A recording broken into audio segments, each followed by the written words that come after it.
Hello everyone, in this video I will show you how to fix Batman Arkham Knight black screen problem on your Windows PC or laptop.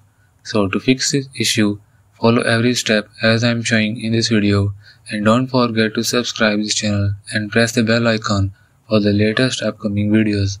Hope so this will fix your problem.